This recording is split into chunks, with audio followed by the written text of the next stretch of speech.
Major funding for the Advocates Election 80 is provided by the Atlantic Richfield Company. Additional funding is provided by this station and other public television stations.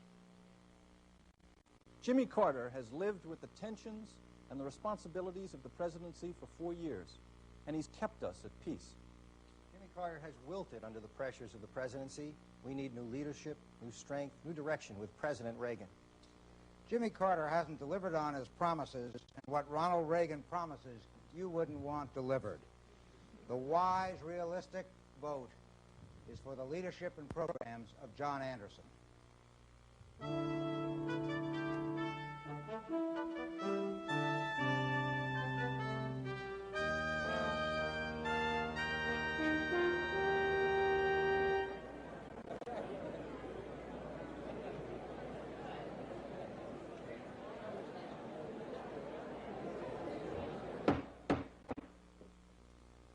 Good evening and welcome to The Advocates. I'm Michael Dukakis. This is the last in our special five-part series examining the major presidential candidates, their philosophies, and their approaches to the issues of this campaign. For this final debate, we will explore a critical question in this or any other presidential election. Which candidate best shows the ability to lead our country during the next 4 years? Tonight arguing for President Jimmy Carter is Charles Nessen, a professor and associate dean at the Harvard Law School. His witness is Jack H. Watson, Jr., the White House Chief of Staff.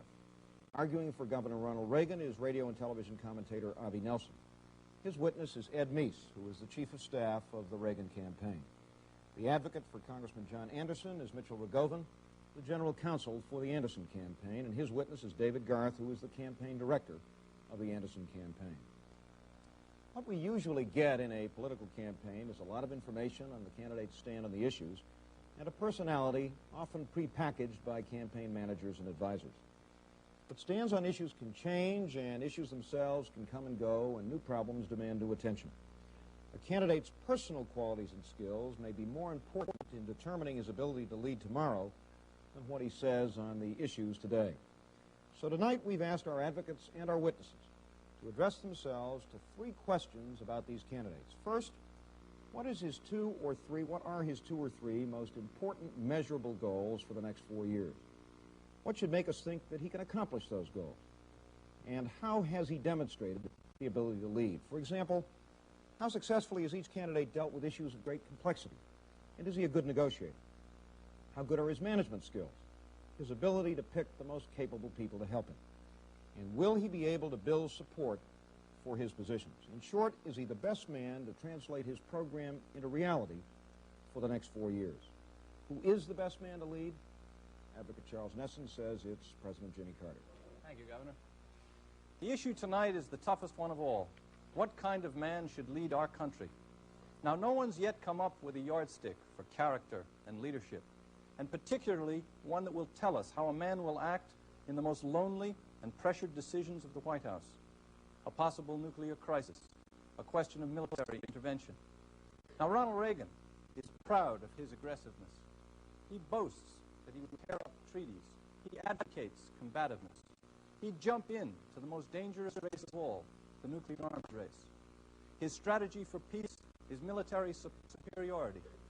His theory is that the toughest kid on the block gets into the fewest fights. It's got a nice ring to it, but think about it. Is it true? By contrast, President Carter has lived with the responsibilities and tensions of the presidency for 4 years, and he's kept us at peace. He's a man who understands that boldness is sometimes wise, sometimes foolish. He's a peacemaker. He's a treaty negotiator. He's a man of patience and calmness under stress. Those are crucial qualities for a man of peace. They're crucial qualities for the man who would be our president for the next 4 years. I call as the witness for President Carter, Mr. Jack Watson, the President's Chief of Staff.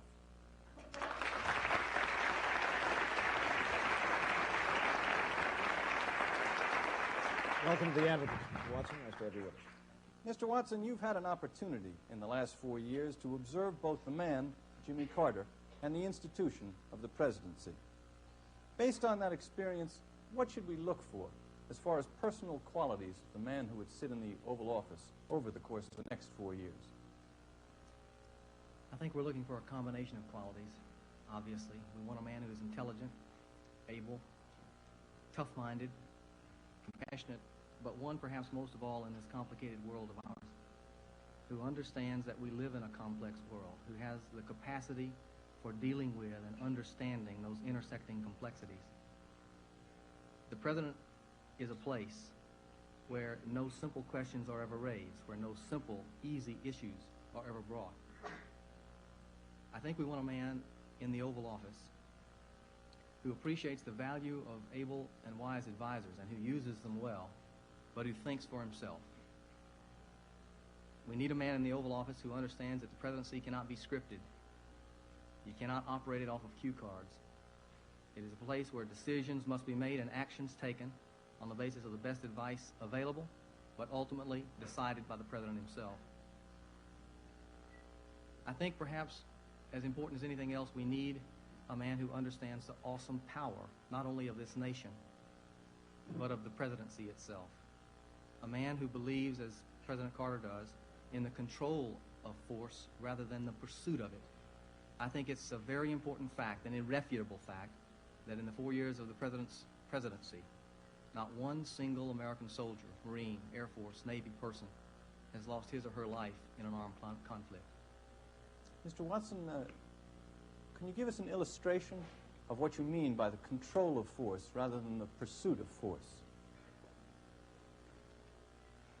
The example that comes immediately to mind, to my mind at least, is what has been one of the most agonizing episodes of the President's last 4 years, that is the taking of the American hostages in Iran.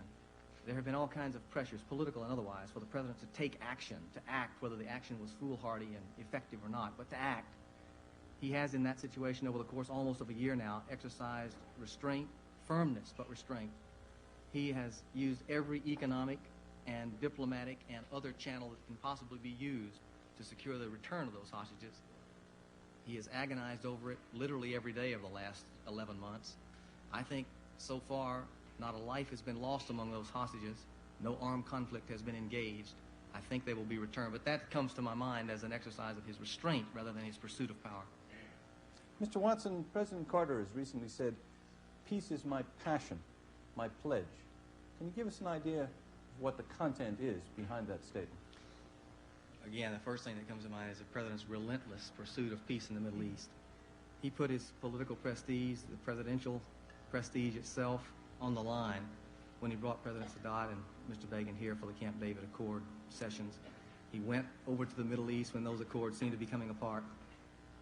At every point, he has put his personal force and the force of his office on the line for peace, and I think that's as good an example as I can conceive. Mr. Watson, increasingly in this campaign, the differences between the two major candidates on the issues of war and peace have come down to their attitudes and their approaches to the nuclear arms race. Can you tell us how the President feels about the nuclear arms race? A brief response, please, Mr. Watson. Yes, sir. Complicated subject, but brief response. The ultimate goal of having great military power is to deter its application rather than to provoke its application. The President believes that a reasonable pursuit of the SALT II Treaty, the Strategic Arms Limitation Treaty, the limitation of nuclear proliferation and nuclear power, not only among the two superpowers, but among the other nations of the world, is one of his greatest responsibilities as President. That's why that SALT II Treaty will remain one of his highest priorities in a second term. All right, Mr. Watson, let's go over to Mr. Nelson, who's going to ask you some questions on cross-examination. Mr. Nelson. Mr. Watson, we're concerned tonight about leadership, qualities of leadership. Would you say that it's fair to say that one of the qualities of leadership is the ability to give some direction to the country as President? Yes, I would. Would you say that where we have had over the last few years the highest deficits, three-year deficits in history, highest inflation, nearly double the unemployment of what was promised, a 9% real decline in wages for workers, is that the kind of direction that we look for in our leaders? The figures are wrong, Mr. Nelson. We have, to be sure, a high inflation rate. It's the consequence of many complicated factors, not the least of which is a 125% increase over the last 14 months of 1979 and early 1980 in the price of imported oil. We've got less unemployment now than we had 4 years ago in the city of Boston, where we're now sitting. The unemployment rate is 43% less right now than it was when the president took office. 43% less. There are 8.5 million new jobs in the country that were not here 3.5 years ago. We've produced more jobs in the economy than have ever been produced in the history of the country in a 3.5-year period. Mr. Watson, the president promised during the campaign that unemployment would be at 4%. It's now pushing 8%. So the comment that I made about his promise was not kept was correct. And if you're going to try out OPEC, I might point out to you that Japan and Germany both import much more of their oil from OPEC, and their inflation rate is about 1/3 of what ours is. So the leadership track there is hardly one that one could point to as an impressive record. There's no economy in the world, including the ones that you mentioned, which bears even the slightest resemblance to this most powerful economy in the world. Our gross national product is twice that of the second nation, which is the Soviet Union. We are an economic colossus. We have been for the whole of this century. We remain so. Well, colossal certainly would describe our inflation rate. Let me continue with the qualities of leadership.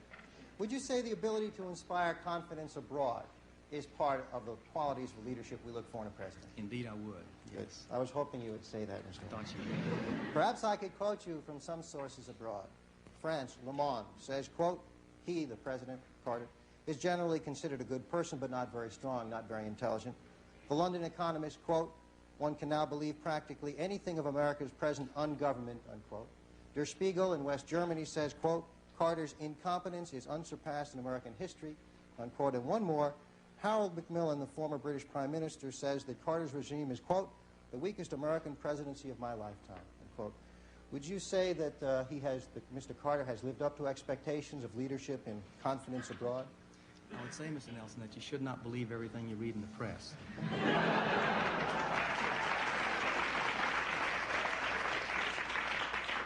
I will also say, Mr. Nelson, that to be sure, the president is faced day in and day out, 365 days a year, with making tough choices, controversial choices. We have allies, to be sure. We have enemies, to be sure. They are not on any occasion all going to agree with this presidential action or that presidential action. The fact remains that we've normalized relations with the People's Republic of China. We've ratified the Panama Canal treaties in an unprecedented act of leadership. We have increased American exports abroad incredibly over the last 3 years. Mr. Watson, yes. The comments I gave you were from our allies, from our friends. I didn't even quote our enemies. Let me move on, if I might, because we're at an impasse there, and bring up the quality of judgment, which I also think you would agree with is part of what we look for in a leader. Would you say that Mr. Carter exercised good judgment when he allowed his brother Billy Carter to get involved in a quasi-official role with the Libyan government and use the offices of the president for personal gain? Is that good judgment? Not illegal, but was it really appropriate judgment for a man in the Oval Office? Mr. Watson, this will have to be a brief answer, if you can. He should give briefer questions. Next one. I'll be brief, Mr. Nelson. Every American in this country who has a brother or a sister or an uncle over whose actions they have little control understands, I think, in their common sense, that the president is also a man with a brother whose actions he cannot control. And I don't think that the American public, unlike the inference of your question, thinks that the president acted in any misjudgment with respect to his brother Billy. The president has eschewed the actions of his brother, has made clear publicly and privately, in every way possible, that he does not approve of what Billy did. He said that to Billy directly. He said that to the American people. Under no circumstance that surrounded the Billy Carter affair, as it's been characterized, in my judgment, I think in the majority judgment of the American people, did the president in any way act inappropriately, improperly, or unethically. Thank you, Mr. Watson. Let's go over to Mr. Rugova now for some additional questions. Mr. Rugova. Mr. Watson, your candidate was accused by Senator Kennedy of using federal grants to the cities and the states to buy political support. How do you plead? Not guilty. Not guilty? Now, you said at the National League of Cities convention, when all things are considered and everything else is equal, and it's a matter of discretion, one way or the other, the president will move in favor of his friends. Is that accurate quote? It is. Let me explain. It's a lawyer's quote, right? Yes. All things being equal, matter of discretion, one way or the other. But in the end, you said he would support his friends with U.S. Tax dollars. Let me explain, Mr. Rugova. There are a lot of people, including the implication of your question, who would suggest somehow that government and governance ought to be separated from politics. That's true in a totalitarian government. It's not true in a democracy where politics, where the will of the people is being expressed not only with votes but in countless other ways, But and did being Mayor Byrne in reflected. Chicago have the will of the nation? And there's more to cut federal off aid her going into support? this. There's more federal aid for urban policy, for housing, for health care, for transportation going But into it the only city of comes Chicago. if you support the candidate. Mr. Govan, let's let him finish. Notwithstanding the fact that Mayor Byrne, as one person in the city of Chicago, did not support the president in the Democratic primary. The people who live in Chicago are the president's constituents, not just Mayor Byrne's constituents. It would be an act of utter political folly, to say nothing of lack of principle, for the president to punish the people of Chicago for the bad judgment of its mayor. But that's what they were doing. That's what your president was doing. The facts, Mr. Rogovan, as I suspect you well know, would indicate the contrary. Well, tell There me has- the fact. there- Didn't the Secretary of Transportation make a flat-out statement that this is supposed to teach her a lesson? I don't know what Mr. Goldsmith may have said on one occasion or another. I do know the facts that under President Carter, every element of urban aid, economic aid, transportation aid, housing, health care aid has gone to the benefit of the people of Chicago, notwithstanding the political preferences of the mayor. Well, let me just ask you this, Mr. Watson. Is that the majesty of the United States government, that the president is using for political gain programs that were voted by the Congress for the intention of all the people? Now, come on, that's exactly what he was. He was trying to whip some people into line, wasn't he? Mr. Rogovan, you are ignoring my answers. But you're ignoring the facts, Mr. Watson. The facts are that's exactly what he did up and down the Eastern Seaboard. You know, the governors and mayors in the northeast of the United States want a constitutional amendment calling for an election every year. It's the only way they'll get their money. The fact of the matter is, Mr. Rogovan, your questions border on being irresponsible because they do not comport with the facts of what the president has done at all. Well, The you president think has Senator asked- Kennedy was I'm sorry, Mr. irresponsible for Rogovan. making the charge? I'm sorry, Mr. Rogovan. Let's let him finish. The president has designed and executed some of the most effective urban economic development, Well, this housing, isn't the and question. transportation This policies. is the question, Mr. Watson. in the history of You're- the country. You're filibustering with a story that isn't the issue. Let me go on because it's my time that's running off. Let's talk about leadership. Last month, before a predominantly female audience in New York City, President Carter warmly endorsed the ERA in a state that had already adopted the amendment. But 2 days later, in Illinois, where the amendment has not been adopted, a pivotal state, and before a male audience, he didn't say a word. Is that the kind of leadership we expect from a president? Mr. Rogovan, that's a ridiculous question. Mr. Watson, in 4 years, Your Honor, may there I answer hasn't, that question? Mr. Watson, in 4 years, there haven't been any states that have adopted ERA, and yet the president undertook that in 1976 as a major program to get the adoption of Mr. the ERA. Rogovan, I have to break in for a brief response from Mr. Watson, then we're going to go back to Mr. Nesson. Mr. Watson? Mr. Rogovan, the president's position in support of the ratification of the Equal Rights Amendment is public, it is concise and clear, it is unequivocal, it has been his position for the entire duration of his presidency. But his actions, Mr. His Watson. actions in support of that have been equally unequivocal, both personally, on behalf of his family, on behalf of all the members of his staff and his administration in the pursuit of the ratification of the I'm Equal afraid I Rights have to interrupt. We're going to go back to Mr. Nesson. Mr. Watson, let me ask your judgment. What has been the president's most significant accomplishments in the last 4 years? In a short answer, Mr. Nesson, I think his most important accomplishment has been the approach that he's taken, refusing to step away from really controversial issues. He knew 4 years ago that we needed a comprehensive national energy program because of this country's intolerable dependence on foreign oil. I don't have the time in the time frame we've got to outline all that the president has enacted, has designed, enacted, and is executing. The facts are that we're producing more coal in this country than ever before in its history now. We're drilling more wells for oil and gas in this country than ever before in the history of the country. We have lowered oil imports, which were killing us 3 years ago, by more than 2 million barrels a day. We have opened up vast new prospects for a synthetic fuels industry, for geothermal energy exploration and research, for solar energy, for wood and other fuels that we have in such abundance. That is only one example of how the president has addressed straightforwardly a controversial, difficult, complicated problem. We are, after all, in this country, both a consuming nation and a producing nation, so that the formulation of a policy, a comprehensive national energy policy that will work, is one of the most profoundly difficult things the President could address. He's done it with civil service reform, with employment programs, with urban policy, with small community and rural development issues, with energy policy, with foreign policy in terms of addressing the ratification of the Panama Canal treaties, which presidents before him for 15 years had been unable to bring to fruition. I think that the President, after all is said, Your Honor, is a man who insists on talking sense to the American people. I would only say that what we need in this presidential election year is an American people who will refuse to listen to nonsense. Gentlemen, I have to interrupt at this point. Mr. Watson, thank you very much for being here.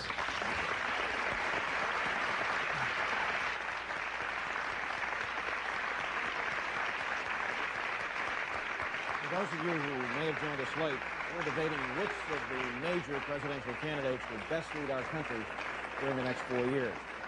Advocate Charles Nesson has presented the case for President Jimmy Carter with testimony from Jack Watson, the Chief of Staff to the President.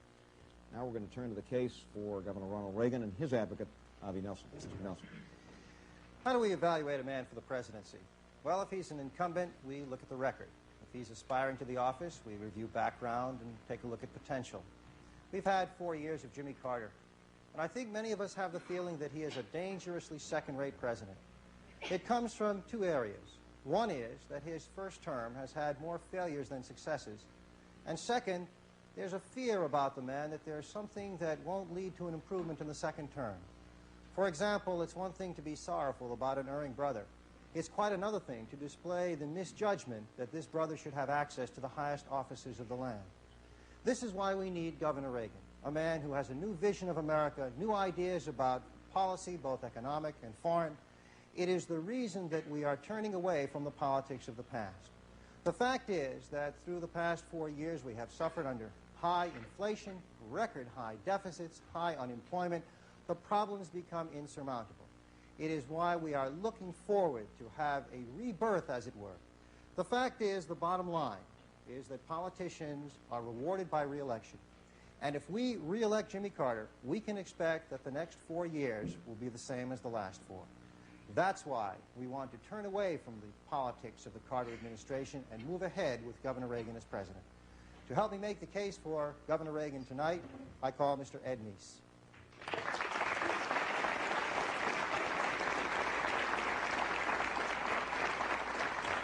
Welcome to the Advocate, Mr. Meese.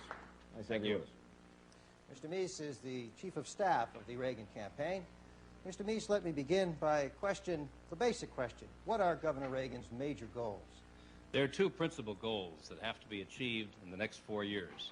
One is to restore the vitality of our economy, and secondly, to improve our capability to preserve world peace. Well, let's take them in order. How would Governor Reagan as president improve the economy? Well, there's several things that have to be done. First of all, we have to control inflation by increasing productivity and by balancing the budget through the control of federal spending. Secondly, we have to reduce unemployment, which is at record heights. More people unemployed in this country than at any time since World War II. And thirdly, we need to control and decrease the tax burden that is stagnating the economy. Now, why do you think that Ronald Reagan will succeed when Jimmy Carter has obviously been such an utter failure trying to accomplish these goals? I think, again, you have to look at the record. And Ronald Reagan has a record that shows that he can do these things. He took over a state that was just about in the same shape the United States is now. It was bankrupt, virtually, spending more each day than it was taking in, with a huge deficit, at least in state terms.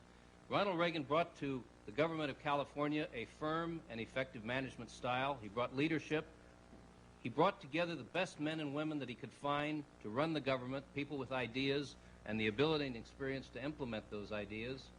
He brought in citizen task forces, volunteers to help improve the cost control and efficiency of the government, and he was able to deal with a legislature that was in the hands of the other party. Now let me shift, if I might, to the second goal, the goal for world peace. How would Governor Reagan accomplish this as president? Well, once again, you have to improve the whole national security system, which is now virtually in shambles, with people competing with each other for the limelight. You have to immediately begin to negotiate realistic arms control treaties with the Soviet Union. You have to improve the margin of safety, our strength, which enables us to negotiate and to lead effectively. And you have to realign and reestablish communication and relationships with our allies. Let me ask again, along the same line, why will Governor Reagan succeed when Jimmy Carter's foreign policy has been an abysmal failure? I think it's really because this campaign has shown that Ronald Reagan has a better sense, a better understanding of our foreign policy problems, that he has a better vision of what America's role in the world really is, and he has the ability to set long-range goals and then to have policies and strategies that are consistent with those goals rather than lurching from crisis to crisis. Mr. Meese, it may be instructive for our audience if you would differentiate in your own mind between the two candidates, between Jimmy Carter and Ronald Reagan, as people, as individuals. I think the main difference is that Ronald Reagan has a vision for America. He knows what our country can do, and he has confidence in the people. Jimmy Carter said, "Trust me." Ronald Reagan says the people should trust themselves and measure the president and the leaders of this country by their ideals and by their aspirations. Thank you, Mr. Meese. All right, Mr. Meese, let's go over to Mr. Rogovin, and he'll begin the cross-examination. Meese, let's talk a little about presidential qualities. In a couple of words, what would you use, or what words would you use to describe Ronald Reagan's premier qualities? Oh, I think one of his principal qualities is good judgment. A reason-controlled man. That's correct. Well, this is what we see on the commercials at 8:15 and at 9:55 and at 10:55 every night. We've seen that for the last 6 weeks.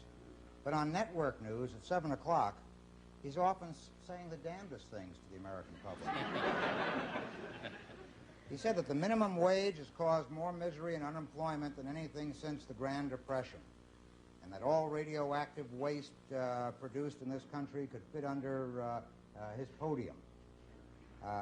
Don't you believe that the voters in this country are worried whether they are voting for the prepackaged Ronald Reagan, the one they see on the commercials, against the one that they see on the 7 o'clock news from time to time? Which one's going to the White House?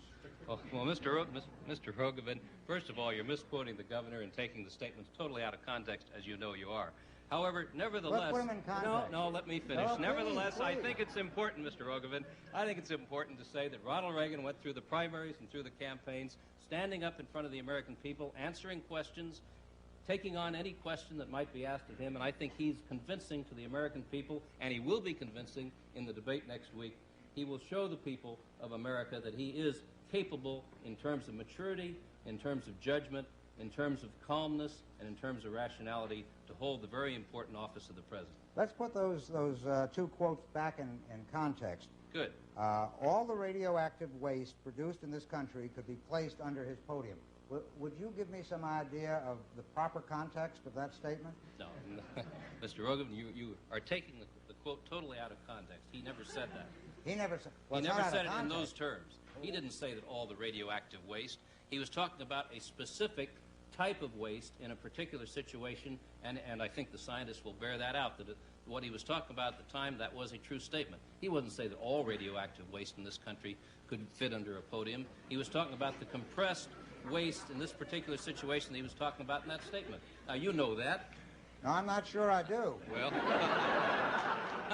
then, Mr. Rogovin, I advise you to read the whole speech or the whole text, and then I'll be glad to answer the question. Well, Mr. Meese, you see, I did a study on 3 Mile Island for the NRC, and I am very much interested in radioactive waste, and I am concerned about a presidential candidate who has no appreciation of the dangers that this problem besets this country at this time. Oh, not at all, Mr. Rogovin. As a matter of fact, Ronald Reagan was the first person after 3 Mile Island to say that he felt that the safety standards that allowed that accident to happen should not be allowed to continue in this country, and that we had to raise the nuclear safety standards considerably, particularly of the reason for that accident happening, and that was the personnel involved. And he was the first one to come forward with a proposal to improve the safety standards for personnel manning nuclear When did this facilities. proposal come out? Soon after the... Within the 24 hours after the accident, of course. Well, where did he get the information to make that judgment in As such soon a as short the period of information was time? coming out and the investigators were revealing this information, within 24 hours after their report, the governor made that statement. Mr. Meese, the Kennedy Commission didn't finish until October, and we were slower than that. We finished in December. But there was Amazing. plenty of information available, Mr. Rogovin, right after the accident as to what had happened. They didn't wait for the Kennedy Commission. Mr. Rogovin, I have to interrupt at this point. We're going to go over to Mr. Nesson. Mr. Nesson, some additional cross-examination, please. Mr. Reagan, excuse me, Mr. Meese, I'm honored, though. There's a close confusion between you and Mr. Reagan, I assure you. When Mr. Reagan was governor of California, he had no army, no military, and therefore he obviously has no track record. Well, with that wasn't respect really to- true, Mr. Nesson. He had the National Guard of California.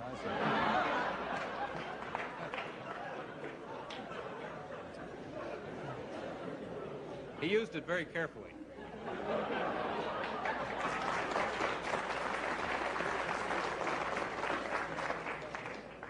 Mr. Meese, what we do have to judge Ronald Reagan by are a series of statements that he's made about how others should use military. Statements which I think are aggressive and combative. Statements that suggest a blockade of Cuba, sending military force to Angola, Cyprus, Lebanon, North Korea, Pakistan, Rhodesia, gunboats to Ecuador.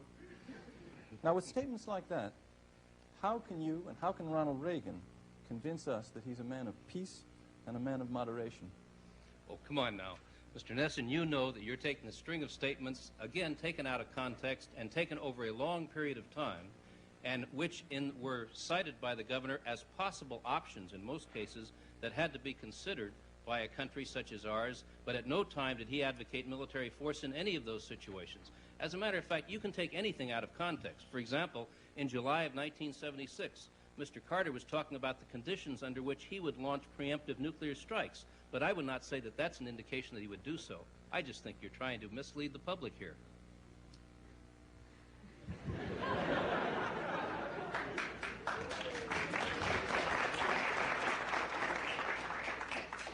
I'd be delighted to review some of the statements, as Mr. Rogovin has, that have been taken out of context. Sure, let's start. We've been through it before. We talk about moonscapes and North Korea paving the country over and things like that. But let me try to talk to you about an issue which is very delicate, but yet one which I think is enormously serious and enormously important.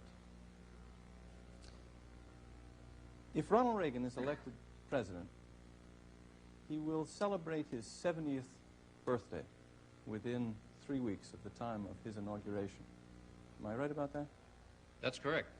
Now, military strategists tell us that in the next decade, if we face a nuclear crisis, the President of the United States may have to make a judgment which could easily be the most important judgment of our lifetime, possibly within a span of time as short as 20 minutes.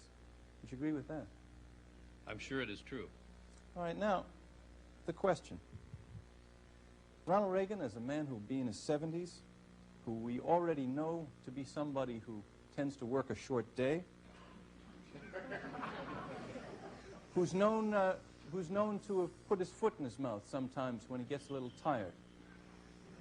In fact, is known to be somebody whose judgment slips a little, whose control slips a little when he's tired. Mr. Nesson, I've got to say that Wait I a don't second. know any of those May I- things may because I- they're not true. May I put the question to you? And All I right. really treat it and mean it as the most serious question I can ask. But I want to answer your question, Mr. Nesson, but I will not accept your false assumptions. Now, if you ask the question, irrespective of the assumptions you just made, which are untrue, I'll answer your question, but I will not accept what you just said. Well, take it any way you want. Here's the essence of the question. Fine. We have a man who's going to be in his 70s, dealing with crisis in the shortest, briefest of time. Now, I know people in their 70s, they have a tendency to get tired. I'm not suggesting that Ronald Reagan is in ill health. I'm not suggesting that there's anything wrong with the man whatsoever. But I am asking, and I truly mean it in a serious way, how can we be sure that he is going to be at the top of his game at the time when that crisis Mr. Meese, occurs? this may be unfair if you can give us a brief answer to that. Yes, Governor, I'll give you a brief answer. I'll say this. Ronald Reagan considers his responsibility to the people of the United States as the most sacred trust. And he has said that if at any time either he or his doctors felt he was not capable of performing his duties, he would no longer continue in office. I think, however, the campaign has illustrated and demonstrated clearly that he does have the capability to continue in office. And quite frankly, I'll take Ronald Reagan at 70 before Mr. Carter at 50 any day. Thank you. No, don't go away. Mr. Nelson? Additional question. Well said, Mr. Meese. Do you resent these kinds of innuendos, this kind of unfair campaigning that has seemed to be emanating from the White House over the last few weeks? Well, Mr. Nelson, I don't resent it on behalf of the governor. As he has said, it's unfortunate that the presidency is being demeaned in that pattern. But what I think I do resent is on behalf of the American people, because I think when you have these personal attacks, when you have these distortions of the record, when you have these misstatements allegedly of fact, then I think you obscure the issues. The real issue in this campaign is the failure of Jimmy Carter's leadership. Failure in the economy, failure in foreign policy, failure in energy, and failure in the people around that he has surrounded himself with who are supposed to govern this nation. And I think the only way that that leadership can be corrected is by electing Ronald Reagan in 1980. A brief Mr. question, Meese, please, Mr. Nelson. There has been an allegation here about questions of foreign policy. Do our allies, do you think, have more confidence in Jimmy Carter's ability or in Ronald Reagan's ability in that area? Well, Ronald Reagan knows many of the leaders, of course, from his travels and from his study and from his statements on foreign policy. But I think there's no question that the confidence of the entire world will be much greater in the United States and its leaders if Ronald Reagan serves as president during the next 4 years. Thank you. Thank you, Mr. Meese. Thank you for being here.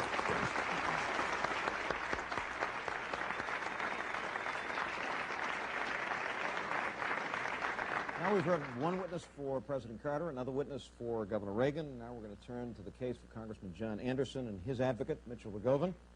Mr. Rogovan, why would Congressman Anderson be the best person to lead this country for the next 4 years? Tonight we're going to face the real issue in Campaign 80, cynicism and the wasted vote. The Democratic Majority Leader of the Senate, Robert Byrd, said that John Anderson is a man of very great abilities. He is probably the most able of the 3 presidential candidates. It is unlikely, however, that Robert Byrd is going to vote for John Anderson. Former President Ford said, John Anderson's the smartest man in Congress, but he votes his conscience rather than his party. It's unlikely that Gerald Ford is going to support John Anderson in this campaign.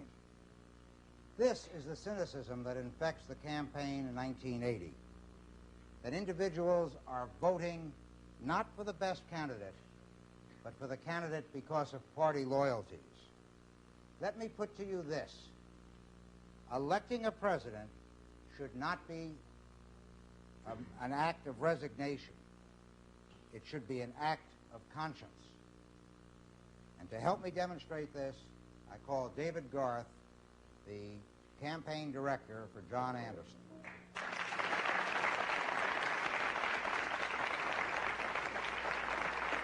Welcome to the Advocates. Mr. Garth, nice to have you with us. David, you've been associated with political campaigns over the years, about 100 or so of them. Tell me, what kind of campaign is John Anderson running? What kind of man is he? What have you learned from him? Well, first of all, he's a man who obviously has a first-class intellect. But he has shown something else in this campaign, which was a courage to face issues and take unpopular stands because he believed in them. And he did that despite the fact that obviously they weren't going to go over well with the people. One example of that is the 50-cent gasoline tax. Another example of that was the grain embargo. We knew that Ronald Reagan was going to back off that. We decided in discussion to think about that. We put it to John Anderson. He made the decision. The answer was no. He does not back off that. How are decisions made in the Anderson campaign? Well, it's fairly unique for campaigns.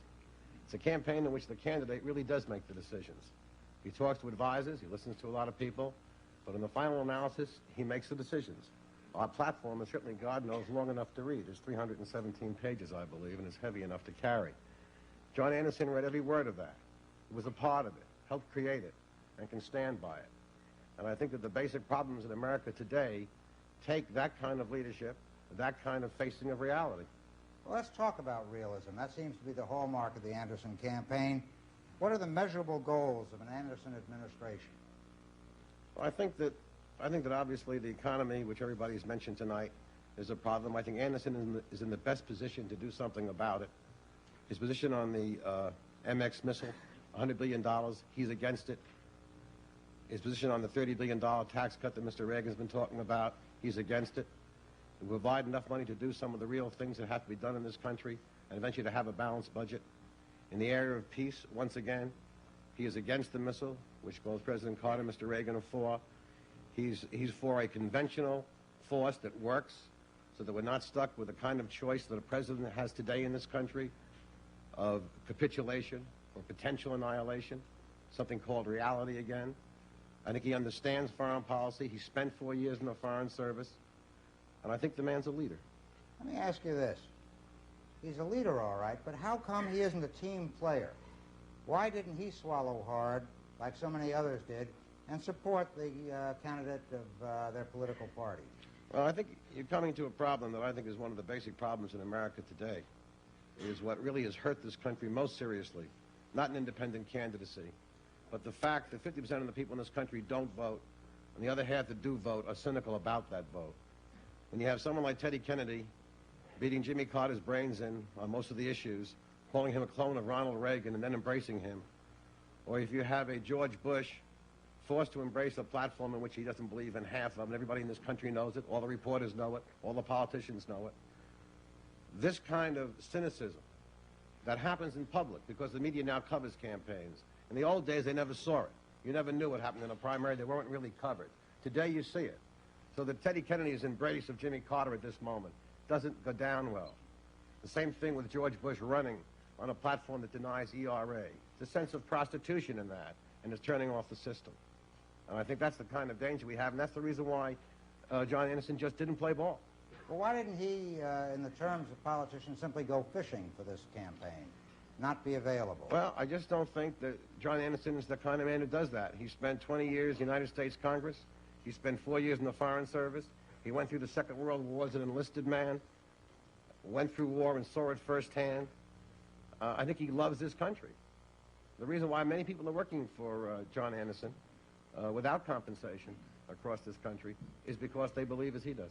Mr. Garth, my view of the ultimate test for a presidential candidate is whether you want him to go into a room without aides, without papers, and simply negotiate with the Soviets on something a matter of life or death. Can John Anderson do that? Brief response, please. Yeah. The answer is yes. I wouldn't want Reagan to do it, and I don't think that President Carter could get in there without Brzezinski. And Anderson could definitely do it. Thank you. All right, let's go over to Mr. Nesson for some cross-examination. Mr. Nesson? Mr. Garth, Mr. Rogowin says you say that realism is the hallmark of the Anderson campaign. Let's talk about realism for just a moment. Okay. Polls show that Anderson is under 15%, falling steadily. Nobody gives him a serious chance of winning in even a single state. Now, as a political realist, will you concede that Anderson, at this point, has no real chance of winning this election? No, I would consider as a political realist that he's not an overwhelming favorite at this moment. I would also consider the fact that Ronald Reagan and Jimmy Carter have spent almost $60 million and have not moved above 40 to 45% in any poll in this country is an interesting comment on the effectiveness of what they mean to the American people. Are you telling me? What I'm telling you is, me truthfully, Mr. Garth, that you really think he still has a chance to win? Well, obviously you want to take a sobriety test the way you're asking that question. The answer is yes, I do. Right in this state, right where you're standing right now, he was in a primary. He had 13% 10 days before that primary. He got 31%. If he got 31% in this race, where would the president be? I want to ask you just that. But first, where would the president be? First, let me ask you. I think he'd be at the bottom. First.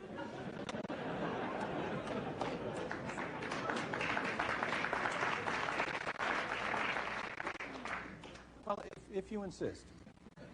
Excuse me, you asked me the question. I'll be happy to ask it to you my way, if you please.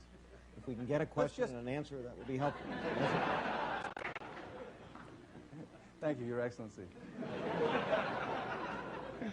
Let's just suppose that we wake up the morning after the election, and that what's happened is what I've been suggesting in these programs might well happen. That Ronald Reagan is president, and he's president because John Anderson didn't withdraw. How would you feel about that? Good question. If you asked me that question 4.5 months ago, I would have told you I would feel very badly about that fact. I don't like what Ronald Reagan stands for. It worries me. But after watching the president's performance in this campaign and seeing what he's done to this country, I think it's even Steven. That's why I'm for John Anderson.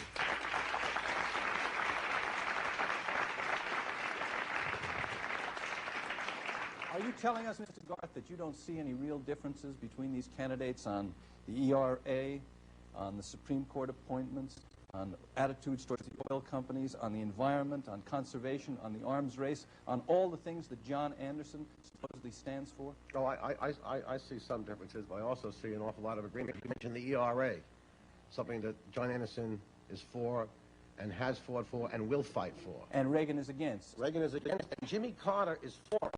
The testimony was fascinating. What was not added in that testimony was that not one state passed the ERA since he was elected.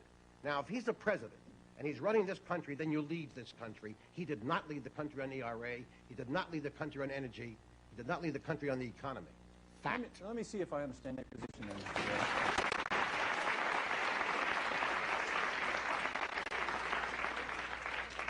Mr. Garth, your position is, I don't care whether he's a realistic candidate or not. As far as we're concerned, it's a plague on both your houses.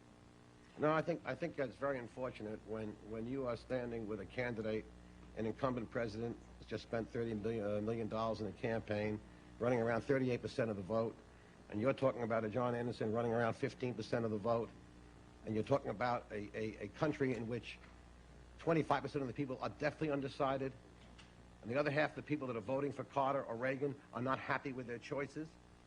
Do you think this is a good situation for this country? No, I don't. And John Anderson, and there is a chance. We're in trouble. John Anderson has said we're in trouble, and I think that that's why his election would be important to this country, because we have to face reality sooner or later. Ronald Reagan is a conservative. I'll tell you the reality. Gentlemen, I'm sorry, I've got to interrupt Mr. Nelson. I'm sorry, we're going to have to go over to Mr. Nelson. Mr. Nelson, some questions, please. Mr. Garth, let me pursue it from a slightly different angle. I would consider... Be my guest. I would think that the likelihood of John Anderson being elected president, as you said, would not be the favorite. But isn't it true that a greater likelihood would be, before he gets to that level, he would throw it into the House of Representatives? Now, the House is controlled by the Democratic machine, and that would surely re-elect Jimmy Carter. So couldn't we argue that a vote for John Anderson is, in effect, a vote for Jimmy Carter? It's terrific dialectics. Let me answer your question. You know, first of all, I don't think it's going to happen. I think someone's going to win this election. I think someone's going to come from way behind and do it. But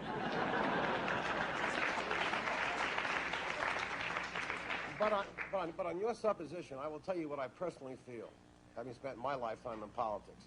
I'd rather see an election where this country votes, and votes positively. Does not have to go into the booth with the kind of feeling they have to go into to vote for Carter and Reagan, unfortunately, and can make a positive vote. If it's a positive vote for Reagan, fine. If it's a positive vote for Carter, fine. But the polls that were quoted before don't indicate any kind of positive vote. It indicates the lesser of two evils. And I think that is a threat to this country. Well, when you speak of lesser of evils, wouldn't it bother you if the politicians elected the president instead of the people, and John Anderson wouldn't even be in the Congress to help with the vote? Well, it seems to me that if Anderson did that well and ran that strong a race, the shock to the political system in this country maybe would make the politicians sit up and stop being politicians for a change. Stop making endorsements after fighting a guy for 8 months. And so they would elect John Anderson? Oh, I think that they have to run for re-election, too. I think the truth of the matter is if Carter could run every year for re-election, we'd be in great shape, especially in the Northeast where I come from. Let me take a little bit of a moment to talk about John Anderson in terms of policies. Clearly, there's been a metamorphosis in the man. Would it be fair to say that he has moved from right to left, from positions that were closer to Reagan to those that are now closer to Carter? Well, if you take a 20-year period, the answer is yes. He's moved from, I would say, a conservative position to a middle-of-the-road position. Would you say it's fair to characterize him as the natural inheritor of the Kennedy vote in this country? No, I don't think so. I think that his economic platform, for example, on rebuilding the cities was based on reality. It was an $8 billion program, including a Community Transportation Act and Rebuilding the Cities Act, and it was not $12 billion, which didn't say where the money was coming from and where the money's going. He's this much of a conservative in economics. If he gives you a $4 billion program for the city, he'll tell you where he's going to get the money from and where it's going to go, something that neither Carter nor Reagan have done. Well, there are isolated instances, but on net, would it be fair to characterize John Anderson as the more liberal of the candidates? Well, I would think you might say in the social issues. Well, everybody's a fiscal conservative now. I'm not sure about that. I would say in the social issues he is definitely a liberal realist. The issues he stands on, ERA, abortion, against the moral majority, those kind of positions, I think, are realistic. Well, let me ask Mr. Garth, is there any danger, should my liberal friends be worried that there's a metamorphosis one way, will there be a metamorphosis back? No, I think if a man can't change over a 20-year period, I question his sanity, having served in Congress for 20 years. Let me, So you're saying he won't shift back. Let me read from his platform, that long platform that's heavy to carry around. You may want a few people that read it. The central task of government... excerpt, will you, Mr. Nelson? Go ahead. The central task of government is to allocate burdens and orchestrate sacrifice. Is that really the central task of government? Doesn't that strike you as kind of almost 1984-ish? No, I think that it's 1980 because we're not get to 1984 unless we start to face the kind of problems this country has today. And they're being avoided. They're being avoided by Reagan because he's looking backwards, and they're being avoided by Carter because he won't face them. And he has played one of the slickest games I've ever seen played in politics this year, keeping the pressure on you and a little bit on us. He wouldn't face us man-to-man in debate, and he has to play the kind of games on the accusations he's made about Ronald Reagan. That's what turned me off on Carter. Mr. Garth, let's go back to Mr. Ragola. David, no one seems to have mentioned the fact that each one of these candidates has a running mate. And I know that John Anderson is proud of his running mate. Tell us a little about Pat Lucey. Well, when this campaign began, there were a lot of obstacles. Obviously, the Anderson campaign had in the beginning. We still have one of them, which is money. But they said we couldn't get a first-class Democrat to run as vice president. And, in fact, we did. We got Governor Lucey, who was a two-term governor of Wisconsin, was a former ambassador, and was chairman of the National Democratic Governors Conference. And I think he's been a tremendous asset to our campaign.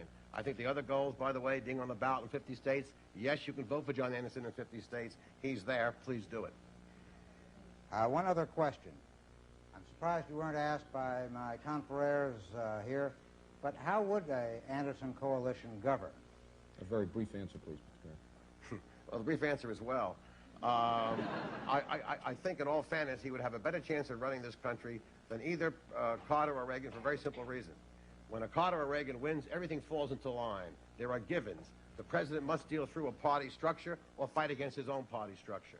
With Anderson, there is leverage for the first time in the White House. He can make friends on either side of the aisle and can exercise leverage on either side of the aisle. And if he won the election, the historic fact would make every man in this country worth serving in government willing to serve. Something they would never feel with a Reagan, and they obviously don't feel with a Carter. Man or a woman. Mr. Garth. Man or woman. Thank you very much. Ladies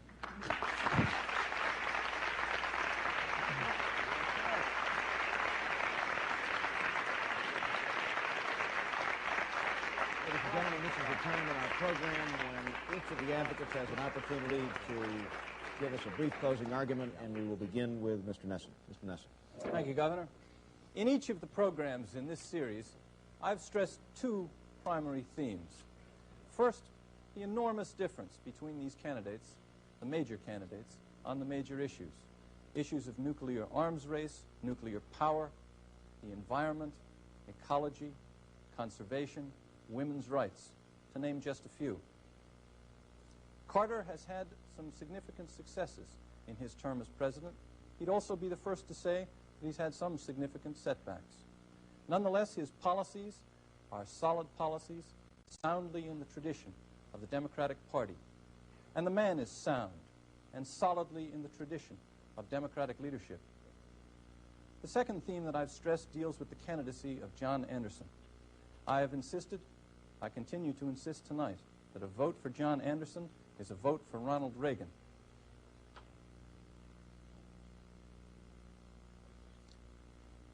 With the differences between the two major candidates so large, with their importance so significant for the future of this country, it simply doesn't make sense for you Anderson voters to throw your vote away. It simply doesn't make sense for you to take an attitude, a plague on both your houses, because the fact is you're going to have to live in one of them. It simply doesn't make sense for you to disengage yourself from the real choice process that is going on in this country at this minute. I ask all of you to join me on November 4th and vote for Jimmy Carter. Thank you, Mr. Nelson. Mr. Nelson, your close, please. Let me speak, if I might, to the 20-some-odd% of you who are still undecided. I'm trying to capture the most motivating issue, the basic issue, the bread and butter issue, as it were. Well, allow me to dramatize. This is a loaf of bread. In the 4 years that Jimmy Carter has been in office, the price of this bread has gone up 4%, 50%. And I want you to think about it when you're having dinner with your family. If there are 4 more years of Jimmy Carter, and the price of bread will go up another 50%, so that it will have doubled in the time that he's in office. And I want you to think about whether we can indeed tolerate another 4 years like that. The basic argument is that we simply cannot reward a performance that has been this poor. That's why we need Governor Reagan, new vision, and new ideas. Think about this loaf of bread on the day you go to the polls, and then join us in electing Governor Reagan, our next president. Thank you, Mr. Nelson. Mr. Legovin. The act of voting is the affirmation of the democratic process. This year, too many Americans will stay away from the polls because they are too disillusioned by the major party candidates. Too many more since greater numbers than since 1948, will see the choice between Reagan and Carter as a negative choice, between the lesser of two evils. It isn't whether John Anderson can win, for he can. It's whether America can settle for less. John Anderson understands the cynicism that grows with unfulfilled promises, political expediency, and simplistic solutions. His programs are specific and achievable. Which is the wasted vote, Charlie Nesson? A vote for John Anderson because his platform is honest and sound, or a vote for the two survivors of a flawed nominating process? There's no need to settle for the evils of the two lessers. When you vote your conscience, it's never wasted. Vote for John Anderson, or they'll never learn.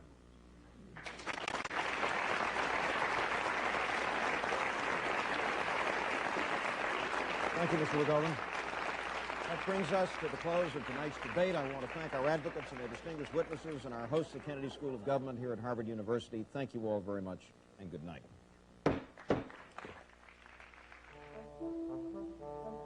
For a transcript of tonight's debate, send $3 to the Advocates. Best to Lead. Post Office Box 1000, Boston 02118. Tune in tonight at 11:30 for a rebroadcast of the Advocates, Election 80, at the debate on the candidates' stand on the economy. In the Kitchen will not be seen tonight.